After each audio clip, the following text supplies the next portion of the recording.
Hello, my fellow Dark Lords of the Sith. Today I'm going to give an honest review of the new Star Wars game from Respawn, Star Wars Jedi Fallen Order. This review is very much going to contain spoilers, so if you don't want the game to be spoiled, then I suggest clicking away right now. Are you still there? Awesome, let's get into it. I had been excitedly waiting the drop of this game since it was announced during E3 last year, and it generated the hype that you'd imagine a story-driven Star Wars game would. As a proper Star Wars fan I consumed the game all within around 3 days, totaling maybe 18 to 22 hours of gameplay, which is a bit disappointing to say the least. Finally, we get a single-player Star Wars game with an RPG-like story, but it's limited by linear maps, disguised as being free roam, and a story you can get through in a weekend. The mechanics and gameplay in Jedi Fallen Order really wanted to be something. It wanted to be its own thing, but instead was more like a smoothie with way too many ingredients. Firstly, you have the elements of Dark Souls games, with the meditation spots taking over for bonfires, and of course you have your dodge, parry, block combat mechanics that also mirror Dark Souls 3, just with the flashy goodness of a lightsaber. It's good fun, don't get me wrong, but it gets boring in late game due to rinse and repeat enemies. Whether you prefer single, double-bladed, or the temporary one-move split dual-wield lightsaber, this game has it, and a lot of cool unlockable colors and hilts for your saber. While the customization for your saber is decent and has some interesting looking choices, the rest of the customization in the game, if you can even call it that, is lackluster at best. Ponchos and skins for BD1 and the Mantis are ugly and useless except for the Bounty Hunter Mantis skin, which I prefer because it makes the Mantis look like Slave 1 or Boba Fett's ship.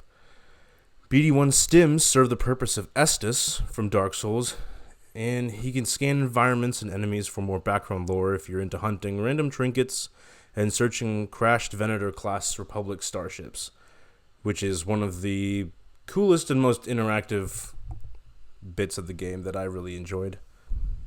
This brings me to the platforming, which isn't horrible, but it takes elements from games like Assassin's Creed and Uncharted and created a point A to point B bastardized system of the two. It isn't awful, and it is used more just to get you from one place to another and doesn't really stand out on its own. There are some game-breaking glitches that you may fall through the map or clipping through the floor, but they didn't happen to me enough to destroy my immersion in the game.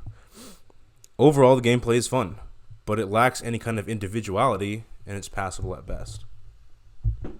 Now, the story, the writing, the characters is where the game shines very brightly. Watching Cal make the decision to save his friend and out himself as a Force user, and then to watch that friend die and escape the Inquisitors, Cal is immediately thrown into the fight against the Empire that took everything from him.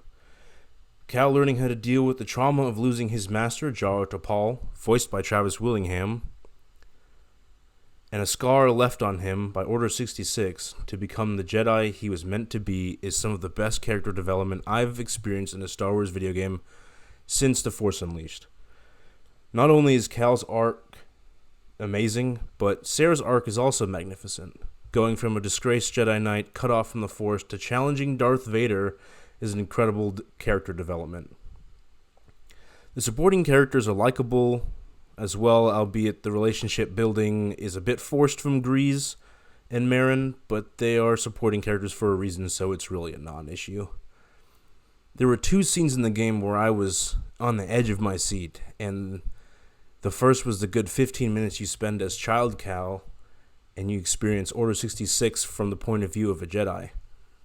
A Padawan, no less. It's visceral, it's real, and really gives the Great Jedi Purge face and emotion that you experience right in front of a Padawan losing everything he's grown up in. The next best scene in my eyes is when you finally defeat Trilla, the second sister. She handed me my butt a bunch of times. You think it's over, and there's a second you think Sarah will be able to turn her former Padawan back to the light.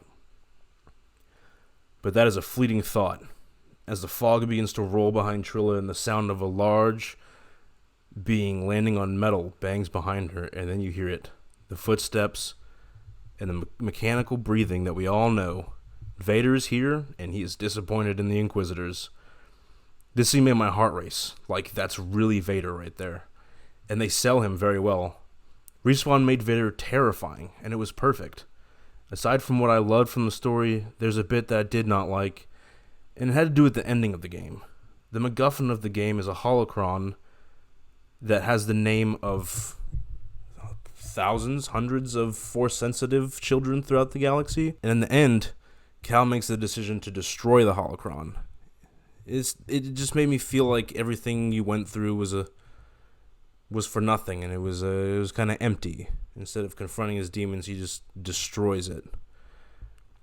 But the Sith like imaging from when he's trying to gather the holocron is really interesting too.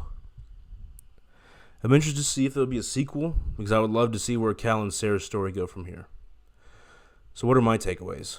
Should you buy the game? In my humble opinion, yes, I say buy the game, but I would definitely wait until the price drops a little bit. It really feels like Star Wars, though, and it does so well in immersing you in the lore and the setting. I had a hell of a lot of fun playing it. They don't skimp on the challenge on higher difficulties and boss fights. Some are theatrical and are insanely fun. Ninth Sister, Taron Malicos, and the Gogara, just as examples. All incredible boss fights that you may have to go through a few times to learn their movesets, but they're rewarding nonetheless. If you are a true Star Wars fan, this game is exactly what you need right now in the dark times of Disney. It is a breath of fresh air. Thank you for watching. Please like and subscribe for more content like this, where I review games, movies, TV shows, and general media. Thanks for watching.